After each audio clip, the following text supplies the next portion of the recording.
Bienvenidos a todos a este espacio Comentarios Contables. Los saluda Daniel Ortiz de Montellano, integrante de la Comisión de Prevención del Lavado de Dinero del Colegio de Contadores Públicos de México. En esta ocasión retomamos un tema de actualidad que está haciendo y dando mucho a hablar hoy en día. El tema de hoy es blockchain. Y para hablar de este tema tenemos con nosotros expertos que me voy a permitir presentar. Tenemos a Joshua San Martín, director general de FinTech México. Tenemos a Jonathan Hilton, él es subdirector del área de prevención del lavado de dinero de la CONSAR.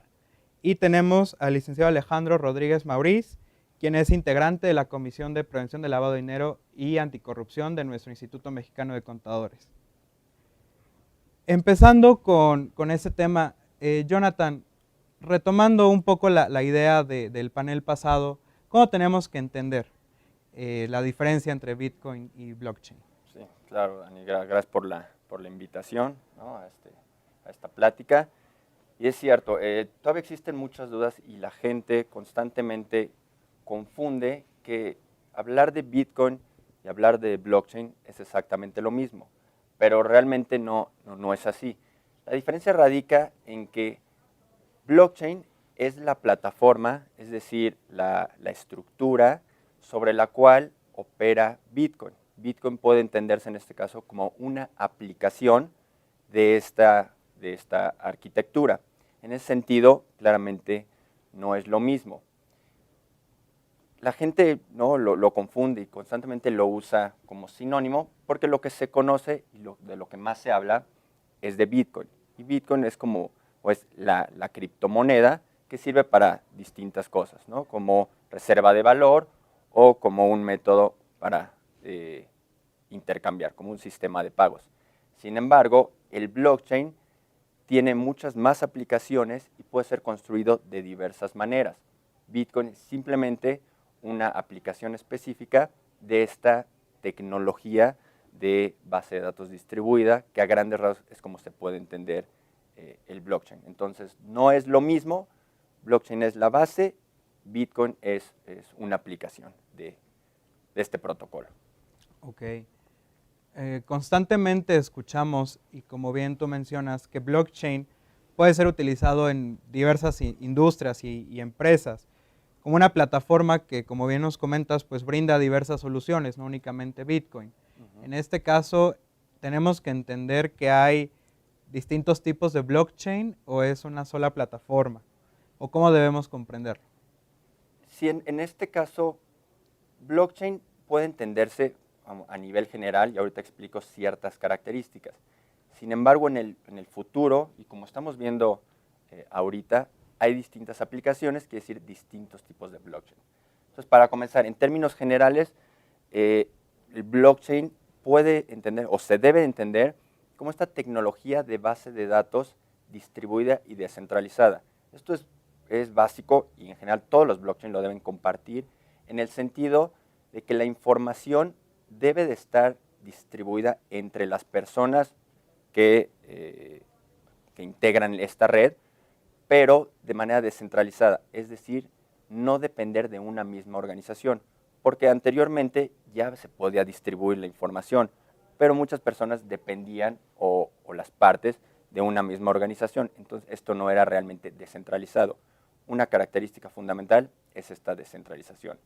Otra característica general es que la información se le da, es constante a lo largo del tiempo. Es decir, lo que comparten cada una de las partes es lo mismo a pesar de que sufra cambios esta información.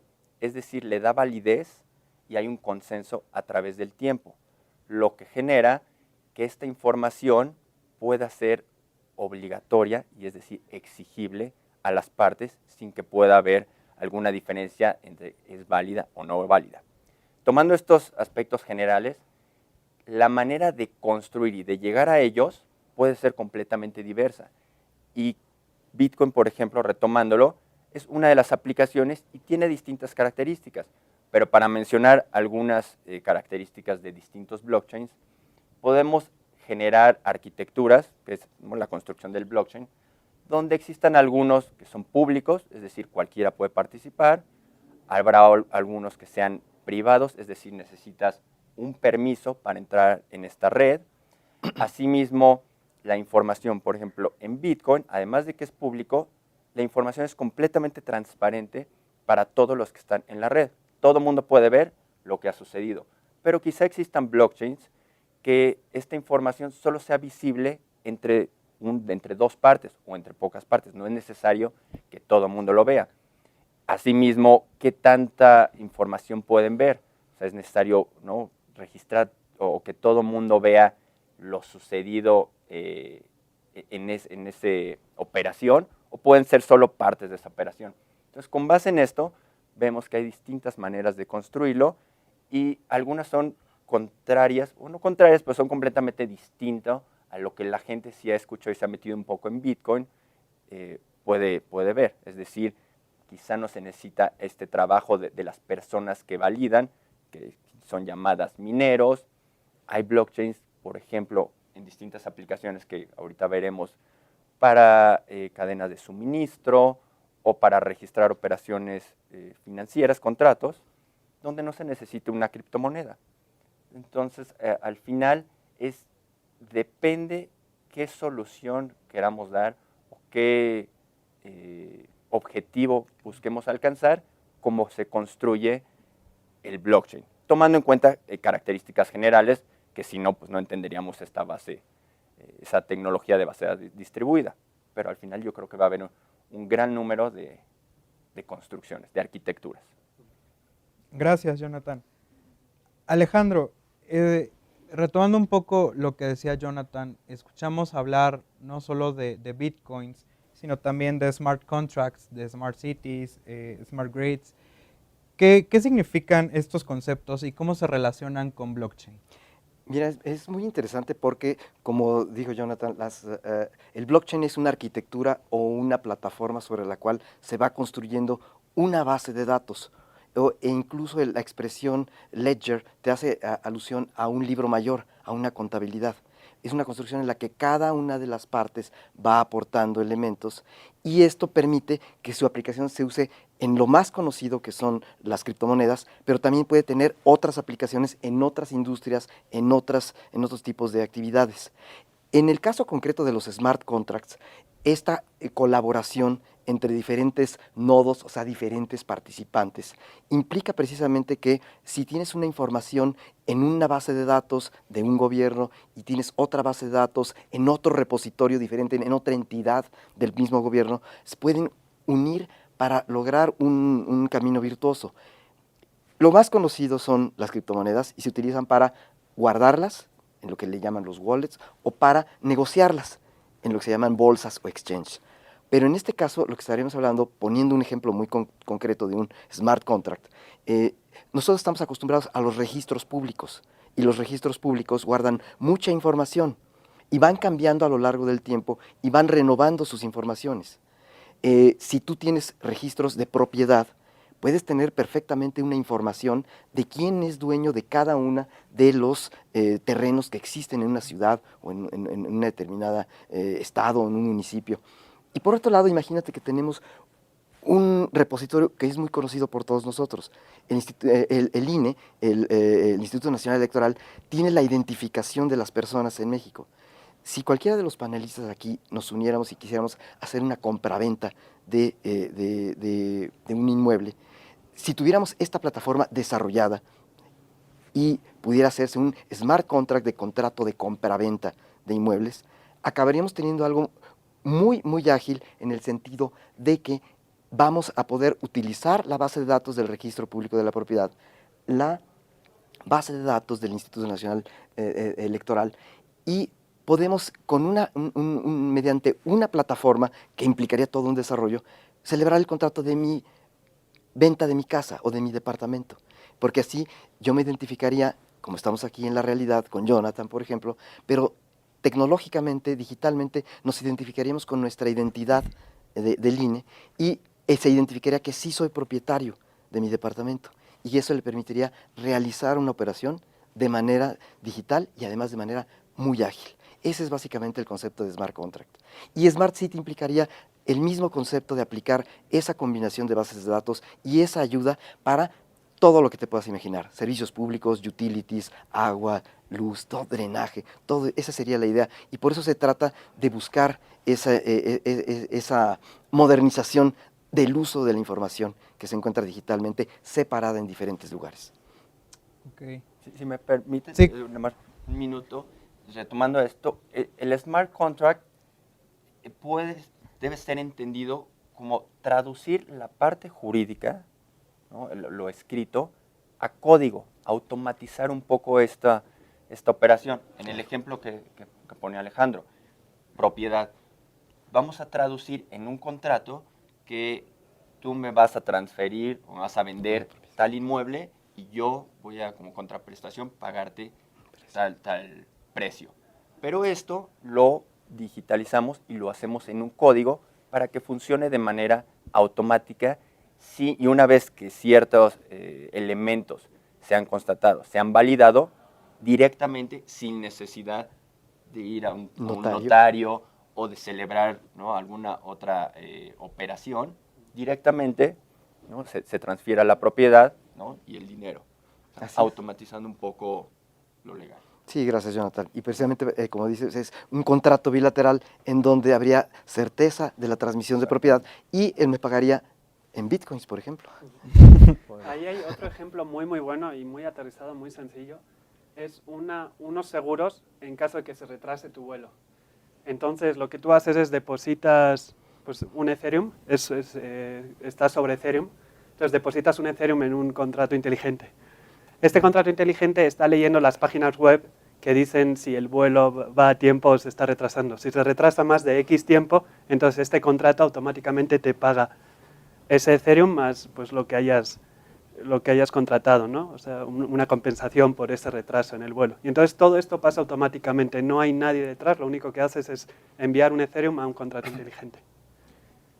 Podemos entender pues que es bastante benéfico tanto el blockchain con lo que ya nos han comentado, claro que implica un gran desarrollo y pues bastante inversión en capital, quiero suponer, porque son tecnologías que pues al menos en México van un poco retrasadas, pero por los ejemplos que nos han expuesto creo que sería bastante bueno y podríamos eficientar muchísimas cosas. Y digo, sobre todo el ejemplo este de los vuelos y los seguros que casi no nos pasa aquí en México, sería bastante.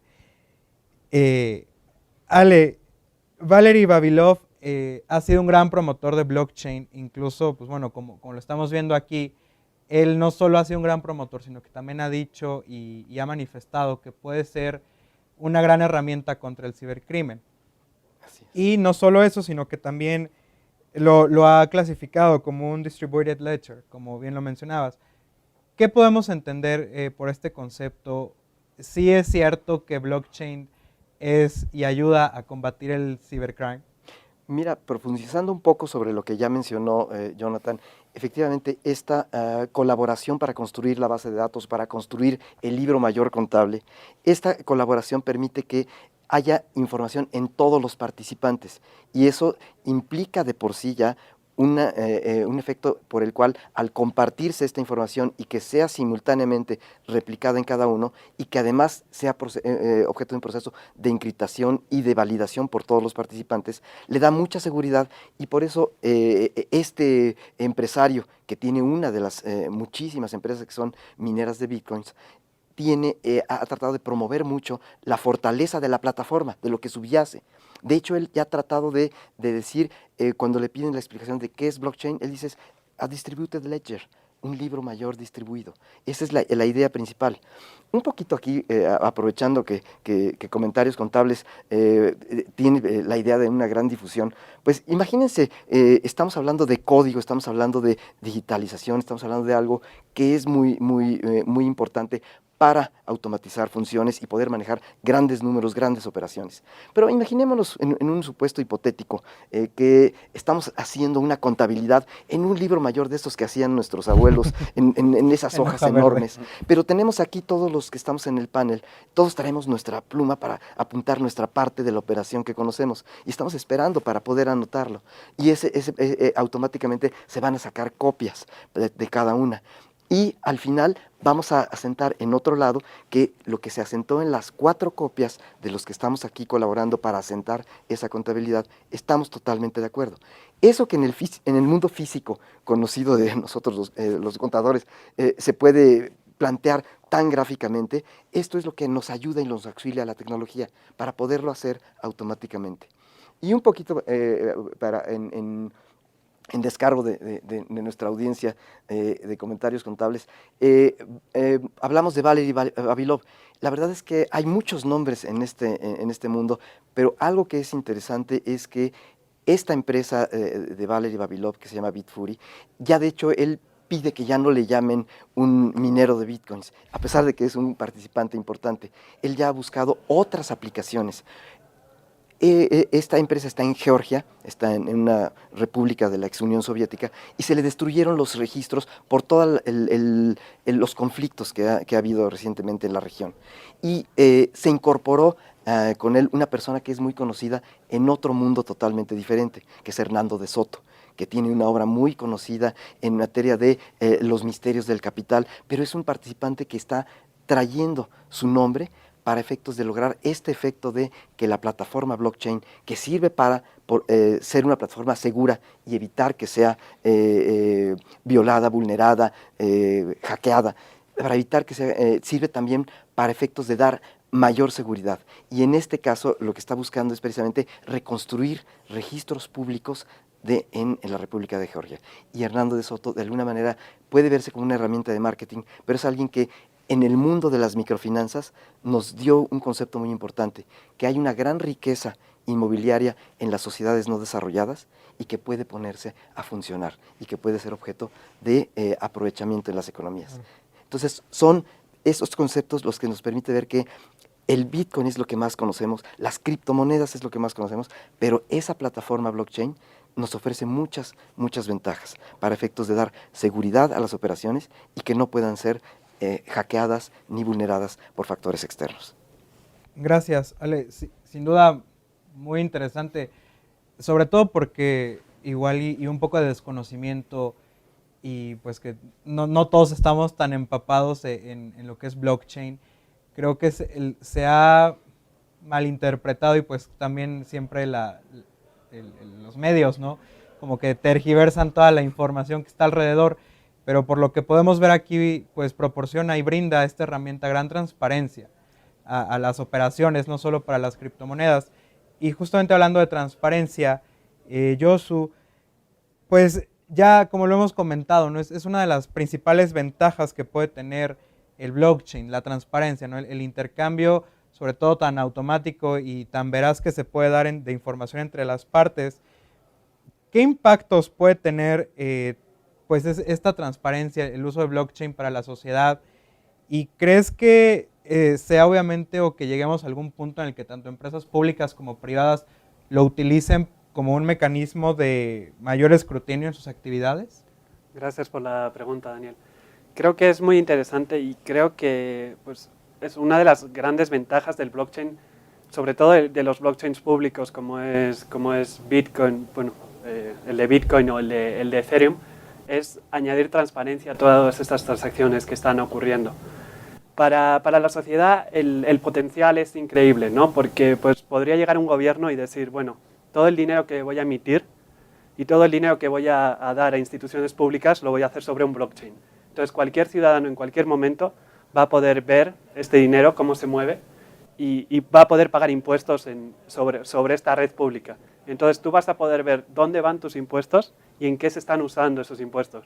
Y en el caso de que veas que pues, una de estas monedas digitales está yendo a una cuenta que no conoces o que el gobierno pues, no reconoce, ¿no? En sus bases de datos públicas, pues vas a poder llegar y pedir explicaciones, ¿no? Es como, ¿quién es el dueño de esta cuenta y por qué está llegando este dinero aquí? Claro. Esto hasta ahora pues, es impensable, ¿no? O sea, una vez que el dinero entra al banco ya no sabemos lo que ocurre ahí dentro. Y sí es cierto que los gobiernos tratan de dar transparencia y tratan de decir, oye, este dinero ha ido aquí, este dinero ha ido allá, pero realmente no tenemos manera de auditar esto. Tenemos que confiar en la palabra del gobierno, y esto a veces funciona, pero otras veces hemos visto como cantidades enormes de dinero desaparecen, ¿no? Entonces, si lo estuvieran haciendo sobre un blockchain público, esto sería imposible de que ocurriera. Interesante, creo que lo necesitamos bastante nosotros, bueno, y como muchos otros países alrededor del mundo.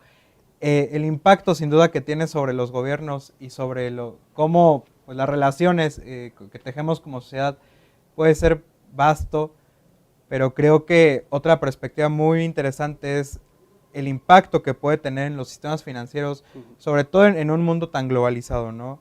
¿Qué cambios crees que se puedan presentar en las instituciones financieras, en el sistema financiero? ¿Qué impacto pueden tener o cómo va a revolucionar esto nuestro sistema financiero tradicional? Pues ya la verdad es que casi todos los bancos ya están mirando a blockchain, ¿no? ¿Qué pueden hacer con esto? Porque realmente ha llegado para cambiar completamente el mundo financiero. El primer sector que tocó blockchain fue el sector financiero por el tema de las monedas, ¿no? Que comentaban. El primer caso de uso es el de las criptomonedas. Entonces ahí tocó el sector financiero y todos los bancos se dieron cuenta de que algo está ocurriendo, algo tenemos que hacer. Entonces empezaron a ver, ¿no? Qué proyectos podían subir sobre blockchain, y vieron que hay manera de hacer procesos mucho más eficientes sobre blockchain, sobre todo en lugares donde hace falta transparencia y donde hace falta confianza.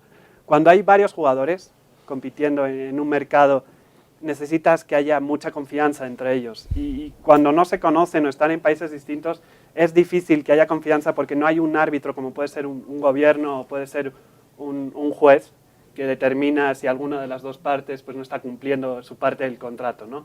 Entonces, ahí es donde entra blockchain, y entonces pues, lo que estamos viendo es en el caso de remesas, ¿no? Instituciones que se están enviando dinero de un país a otro. Hemos visto que sobre blockchain se puede hacer de una manera muchísimo más eficiente y muchísimo más rápida. O sea, transacciones que antes duraban 2, 3, 4 días, incluso entre un banco y otro, ¿no? Que iban por los canales del sistema financiero tradicional, ahora mismo ocurren en cuestión de segundos y pagando unas comisiones mínimas.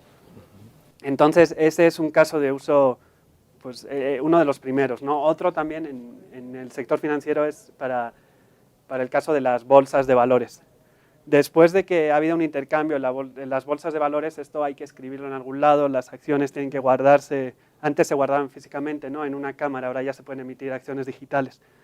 Pero para poder dar más transparencia y más confianza a todo este sistema, si lo podemos escribir sobre un blockchain inmutable, ¿no? Como comentaba Alejandro, que no se puede cambiar estos registros, que quedan ahí para siempre, y en el caso de que alguien quiera cambiarlos, pues o sea, no hay manera, queda registro de, claro, que intentó cambiar esto, ¿no? Entonces, en el mundo pues eso, de las bolsas de valores también va a tener un impacto muy fuerte. Nasdaq, de hecho, ya está invirtiendo muchísimo dinero para ver cómo puede utilizar estas tecnologías para mejorar sus procesos. Y también ahí, si puedo aportar un poco más. El tema bancario es muy importante, blockchain y esta tecnología, para la inclusión financiera. Es un gran elemento, aplicación, la plataforma, para que mucha gente que no puede a través del sistema bancario tradicional, ¿no? Los productos y servicios que actualmente se ofrecen, utilizando el blockchain, puedan incluirse. Por ejemplo, el caso que decía yo, remesas, ¿no? Ahorita, a través de los canales de las empresas que actualmente existen, resulta todavía muy caro para la gente enviar dinero, ¿no? a su país. Por ejemplo, en lugares donde la inflación, hay hiperinflación, tener una moneda, en este caso virtual, sea Bitcoin o cualquier otra, puede resultar muy favorable, dado que no hay estos cambios tan radicales y o sea, no se evapora su dinero. Así como, ¿no?, distintos contratos que se pueden celebrar en lugares, ¿no?, como también decía Alejandro, donde los papeles, la identificación es o no hay o es muy poco eficiente. Si contamos con el blockchain, operaciones financieras que anteriormente no podían celebrarse o eran excluidos, pueden empezar a cambiar y mucha gente incluirse al sistema financiero nuevo, tradicional, pero nuevo. Pero nuevo. Exactamente. Sin duda, interesantes todas las aplicaciones que se le pueden dar al blockchain y a todo lo que gira a su alrededor. Mencionábamos un poco de sistema financiero, el intercambio en bolsas, etcétera, y sabemos que pues de un par de días para acá el Bitcoin en su precio se ha visto reducido de una manera impresionante, pues obviamente como cualquier instrumento que se opera en el mercado, ¿no? La pregunta abierta para los tres: ¿creen que es una herramienta que se puede prestar a especulación? ¿Y en qué, bueno, si retomamos el ciclo de expectación utilizado por la empresa Gartner, ¿en qué fase está blockchain en este ciclo? Pues evidentemente en todos los mercados, cuando existe una idea innovadora o alguna expectativa de que algo pueda apreciarse mucho, genera de manera natural una demanda y eso necesariamente presiona los precios. Y como existe un tema digital, un tema tecnológico muy importante, un componente muy importante con el cual tanto la información es compleja como muy cambiante a lo largo del tiempo, pues esto genera lo que se llama la volatilidad en los mercados, porque lo mismo hay momentos en los que hay mucha oferta, momentos en los que hay mucha demanda, y esto necesariamente te provoca un mercado que va teniendo ondulaciones, que va teniendo toda una variación, una volatilidad. Y pues evidentemente es en el momento en el que estamos. Hemos visto variaciones muy importantes, crecimientos muy altos de precio y también en algunos casos algunas caídas de precio, ¿no? Y entonces evidentemente el atractivo y el hecho de que subyace una tecnología que sí es importante y que sí puede llegar a cambiar de manera importante la forma en que se mueve la economía en las sociedades, creo que eso es lo que genera que haya especulación. Eso, pero como mencionabas del ciclo de Gartner, el ciclo de Gartner es una gráfica que demuestra a grandes rasgos el comportamiento en la adopción de nuevas tecnologías y incluye, ¿no?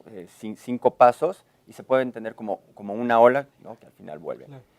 Y estos 5 pasos, para explicar más o menos en qué etapa está el blockchain, primero es el lanzamiento, es donde hay mucho desarrollo, primeras rondas de inversión, los early adopters. Posteriormente llega una cima de las expectativas, ¿no? Donde están todos los medios, donde realmente lo vemos como una panacea, más que, ¿no? analizar, ¿no? los fundamentales, pero creemos que va a ser realmente... Soluciona todo. Después viene un valle que se llama de desilusión, cuando quizá toda la gente que pensamos que lo iba a adoptar no resultó así, las utilidades no llegan tan rápido ni son tan cuantiosas como esperábamos, pero después de este valle de desilusión viene un punto de inflexión, una pendiente donde la experiencia, donde nuevos productos surgen y entonces se revierte esta tendencia y ya empieza a ser adoptado por más personas, ya se saben los nichos, las aplicaciones que eventualmente pueden rendir frutos y ya ¿no? vamos hacia la meseta de productividad, que es, ¿no? ya una aplicación masiva. Creo que en este momento, con base en la especulación, todavía nos encontramos en el lanzamiento porque hay hay pocos realmente consorcios que están buscando desarrollar y crear arquitecturas. Sin embargo, nos estamos acercando hacia esta cima de expectativas, pues porque ya está en muchos medios, ya lo consideramos que va a aplicarse y va a resolver todo, como hemos discutido aquí algunos, pero eventualmente no va a ser así o no necesariamente pues, todos los participantes que están en este momento. Ahora, generalmente, ¿no? en los ciclos de Gartner lo divide por años. Del lanzamiento a que llegamos a la cima, el ciclo generalmente menciona 2, 3 años. Si consideramos que el blockchain, ya entendido, separado un poco de Bitcoin, porque Bitcoin lleva desde 2009, pero separándolo un poco de Bitcoin, llevamos de 2015 para acá. Entonces, si contamos esos 2 años de lanzamiento a la cima, probablemente estamos llegando a esta cima. A la cúspide. A la cúspide. Y pues, no tardará tanto en decir, híjole, todo lo que yo esperaba y lo que me habían prometido, quizá no resultó así y tengamos que hacer, ¿no?, nuevos productos y buscar nuevas soluciones. Entonces, yo creo más o menos nos encontramos en ese punto del blockchain. Yo creo, para añadir un poco, el tema de la especulación se debe en parte a la facilidad que hay de cambiar de una moneda a otra. Ahora mismo hay cientos de criptomonedas que están basadas en sus blockchains y ahora mismo realmente hay muy pocas fricciones. Si tú tienes todo tu dinero en Bitcoin y quieres pasarlo a Ethereum, es cuestión de segundos. Entonces, debido a esto, como que es muy proclive a estos ciclos, ¿no? En cuanto hay un poquito de miedo en una moneda, el dinero se va a otra. Y entonces estamos viendo eso ahora mismo. ¿Y por qué se mueve? Pues porque debajo subyace esta tecnología, el blockchain, y cada blockchain tiene sus propias características. Y ahora mismo el mercado está tratando de decidir cuáles son los blockchains que sí van a tener éxito y cuáles no lo van a tener. Entonces, en el momento en el que hay como algún ataque al blockchain de Bitcoin o tiene problemas, que últimamente ha sufrido varios problemas de escalabilidad, que creo que esto lo dejamos para un siguiente panel porque da para mucho. Pero bueno, ha habido ahí algunos problemas. Entonces, ha estado saliendo dinero de Bitcoin, por eso la caída del precio. Sin embargo, pues ya se ha vuelto a recuperar y ya está ahora mismo está marcando otra vez máximos históricos Bitcoin, pues porque parece que el problema ni era tan grave y ya se vislumbra una solución. Entonces, al final, podemos ver la especulación como apuestas en las distintas tecnologías, en los distintos blockchains. Interesante, sin duda muy interesante. Creo que todo el cumplimiento, la transparencia, la facilidad que nos brindan estas nuevas tecnologías representa grandes beneficios. Sin duda es un tema que pues todavía sigue debatiéndose. ¿Quién regula? ¿Cómo lo regulan? ¿Por qué lo regulan? De hecho, pues sabemos que acá se está aprobando esta nueva ley para todas estas tecnologías, ¿no? Pero específicamente, y me gustaría cerrar el panel con esta pregunta, si analizamos blockchain, Bitcoin y todo lo que está a su alrededor, en materia tanto de prevención del lavado de dinero y financiamiento al terrorismo, en materia de cumplimiento regulatorio y pues en materia de banca central, por así decirlo, ¿qué creen ustedes que vaya a pasar? En específico en el mundo y en nuestro país, ¿no? ¿Quién le va a entrar a regular esto, bajo qué términos? ¿O quién debería de estarlo ya pues estudiando y regulando? Bueno, en realidad, como se mencionó en el panel anterior, existe toda una preocupación porque este mundo de las criptomonedas se ha desarrollado sin que exista una autoridad central. Eso ha generado mucha preocupación con respecto a si debemos de voltear a un esquema en donde esté mucho más cerrado el número de participantes y si permanezca algún tipo de autoridad que regule. Yo creo que en este tema lo que tenemos que voltear a ver es que debemos estar abiertos a nuevas tecnologías. Mencionabas específicamente el tema de prevención del lavado de dinero, un poco regresando a este concepto de que es una herramienta, una plataforma muy segura. Es poco posible que sea atacada, pero al mismo tiempo ha tenido una serie de malos antecedentes en otras jurisdicciones. Se ha utilizado, lo vimos en este año, lo vimos en un caso muy notorio, que también sería para otro panel, pero se ha utilizado el Bitcoin para algunas operaciones en las que hubo incluso procesos y personas que han ido a prisión por lavado de dinero. Creo que ese es la mala prensa que tiene el tema de Bitcoin, y voltear a ver a la plataforma blockchain, explicarla, difundirla, creo que ha sido el meollo central de esta plática, el tratar de separarlos, porque al final de cuentas es una plataforma digital, una herramienta digital que tiene más ventajas que los usos que se han identificado culturalmente que puede tener el Bitcoin específicamente. Gracias. Sí, yo creo que en términos de blockchain, lo que estamos viendo ahorita es, también como decía Josu, arbitraje regulatorio, porque no todo todo mundo está pensándolo de la misma forma en términos regulatorios. Tenemos Suiza, Singapur, Dubái, que son muy abiertos, muy avanzados en términos de, ¿no?, regulatorios en Inglaterra, para incorporarlo, porque también se han dado cuenta que no solo hay una parte, no negativa, pero cuando hablan ellos de sentido negativo es más bien de riesgo y de cuidar tanto al sistema financiero como a la gente, ¿no? O sea, todos los reguladores tienen y los supervisores tienen que tener esto en mente, porque puede ser una gran tecnología, pero todavía no está aprobada. Estamos viendo qué protocolos, qué implementación. Entonces, ese es su miedo, o al menos lo que detiene un poco esta adopción masiva. Pero de igual forma, la mayoría, o estos países que son mucho más abiertos, se han dado cuenta, todo lo que decía Alejandro, sirve como un gran método para validar, para transparencia de la información, para que fluya sin tanta fricción, y eso ayuda mucho desde el término de supervisión y regulación para ver qué está pasando en el mercado en tiempo real y reaccionar, así como ayudarle a la gente a la inclusión financiera. Entonces, creo que ahorita muchos reguladores están no estáticos, pero están dejando que siga un poco su curso para ver también hacia dónde está decantando. Y una vez que haya un poco más de claridad, digo, la ley FinTech es un paso en este sentido, pero habrá que aclarar las cosas y se emitirán ya disposiciones mucho más particulares. Exacto. Sí, creo que lo dijiste muy bien, Jonathan. Para añadir un poquito más, el hecho de que no haya una regulación emitida por una autoridad no significa que no haya regulación. Estamos viendo que todas las plataformas se están autorregulando de alguna manera, tienen medidas para conocer a sus clientes, tienen medidas de prevención de lavado de dinero. Entonces, ¿qué es lo que ocurre? Cuando no hay una regulación emitida por una autoridad, hay muchas regulaciones y así tratan de seguir mejores prácticas, pero podría entrar un jugador con intenciones malas al mercado, que no se quiere autorregular, que lo único que quiere es crecer y ganar mucho dinero, claro, no sigue estas mejores prácticas y termina causando mucho daño al sistema financiero, a la credibilidad de estas plataformas, de la tecnología e incluso a la autoridad que tenía que haber estado pues, supervisando esto.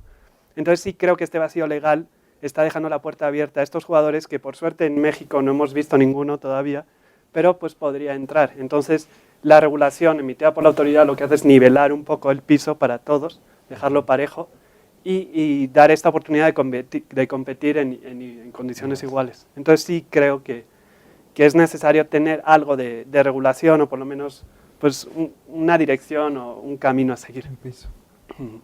Muchísimas gracias por habernos acompañado el día de hoy. Ale, muchas gracias. Jonathan, muchas gracias. Josu, muchas gracias. Muchas gracias a todos ustedes. Los invitamos también a ver todos los siguientes comentarios contables. Todos estos están en la página oficial de colegio, www.ccpm.org.mx. Y pues ya también que nos sigan en nuestras redes sociales, en Facebook, en Twitter y en nuestro canal oficial de YouTube. Los esperamos y hasta pronto.